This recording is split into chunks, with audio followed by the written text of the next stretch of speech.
Marek's ডিজিজের ক্ষেত্রে একটা সমস্যা হয়, সেটা হচ্ছে যে এই ফিবুলার এখানে একটা নার্ভ আছে।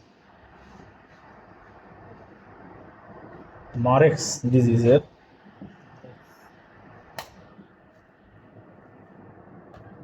দেখতে পাচ্ছ? জি স্যার, সাদা। হ্যাঁ,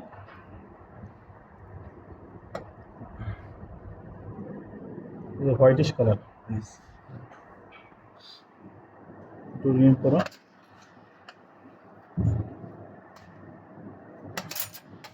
এই যে এটা, হ্যাঁ এই যে এটা দেখছো?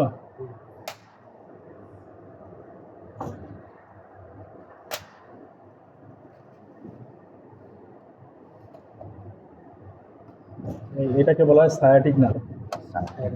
সায়াটিক নার্ভ, হ্যাঁ, সায়াটিক নার্ভ বা ইসিয়াটিক nerve. In case of mild disease, lot of nodule or tumor-like structure found in the sciatic nerve. এই sciatic nerve টা দেখতেছো অনেক সুন্দর, এখানে স্মুথ, কিন্তু যখন মারেক ডিজিজ হবে পোস্টমর্টম করে যদি তুমি দেখো যে এই এই sciatic নার্ভের মধ্যে অনেকগুলো নোডুল ফর্মেশন হচ্ছে। নোডুল মানে কি? নোড মানে গোল গোল টিউমারের মতো হচ্ছে, গুটি গুটি তৈরি হয়েছে। তাহলে তুমি মনে করবা যে এটা মারেক ডিজিজ হচ্ছে। উপরে হবে না? হ্যাঁ, এই sciatic nerve যে কোনো sciatic nerve তো এই পায়ে থাকে, পায়ের দিকেই থাকে। হ্যাঁ, তখন এটা পোস্টমর্টম করে দেখে যে না, sciatic নার্ভটা ঠিক আছে বা sciatic নার্ভটা ঠিক আছে। নার্ভ পাস করে হচ্ছে গ্রেটার সায়াটিক ফোরামেন দিয়ে, গ্রেটার সায়াটিক ফোরাম। এবং এটা কোন কোন মাসেলের সাথে সম্পর্ক আছে বলতো দেখি, বা কোন কোন বোনের সাথে বা মাসেলের সাথে? একটা হচ্ছে ইলিওফিবুলারিসের সাথে সম্পর্ক আছে, সেমি টেন্ডিনোসাস এন্ড সেমি মেমব্রেনোসাসের সাথে সম্পর্ক আছে, তাই না? তাই না?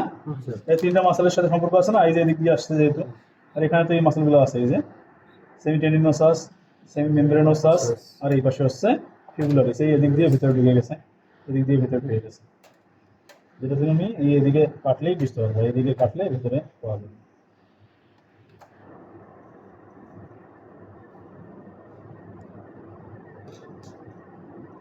এই যে এদিকে আসছে, এই যে নার্ভটা দেখছো? এই যে এটা, সরি এটা নার্ভ নাকি টেন্ডন দেখি আগে। নার্ভ এবং টেন্ডন দুইটা কিন্তু ভিন্ন, বুঝছো? এই যে হয়ে গেল, এইটা না, এটাকে ধরো।